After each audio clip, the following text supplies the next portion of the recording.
Thank you, Chairman Comer.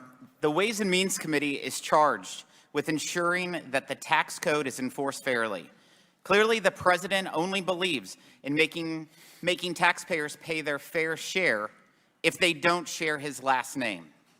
These two courageous whistleblowers provided my committee with devastating testimony showing that the government is not treating all taxpayers equally, and the DOJ and the IRS gave preferential treatment to the president's son during a criminal investigation into his taxes.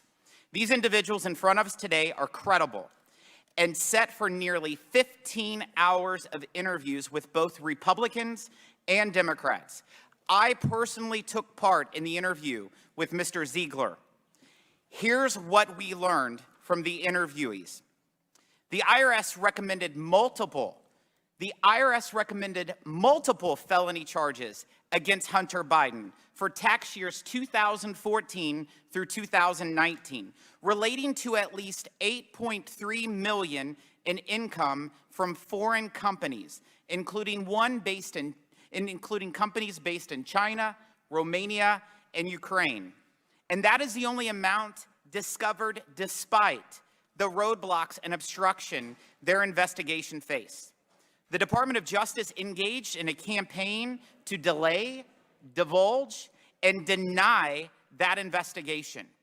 They delayed investigators for years, leading to the expiration of the statute of limitations for many of the crimes involved. They divulged key investigative details to Biden's attorneys and even the president's transition team. And they denied investigators the ability to authenticate evidence, serve warrants, question witnesses, and bring charges.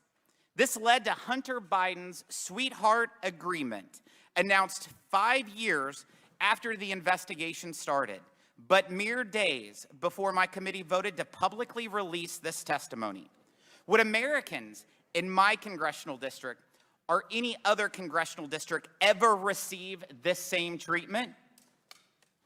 After raising their concerns internally at the IRS, these whistleblowers were discouraged and demoralized and turned to Congress as a last resort. They bravely reported wrongdoing to us.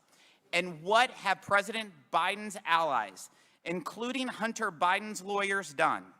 They've responded with a vicious smear campaign to discredit these whistleblowers and discourage others from coming forward, and may have even coordinated with the White House on this effort.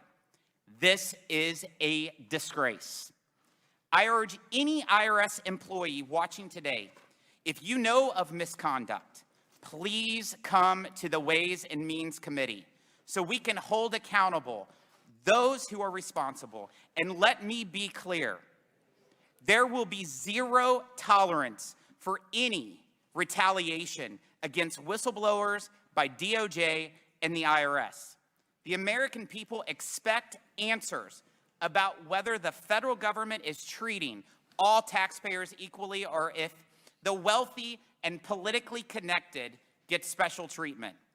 Our committees are working together to get to the bottom of this abuse of power, and will work tirelessly to do so and to make sure it doesn't ever happen again. Americans should not have to accept two tiers of justice in this country. One if your last name is Biden, and one for everybody else.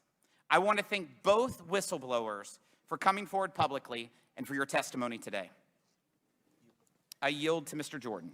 I thank the gentleman for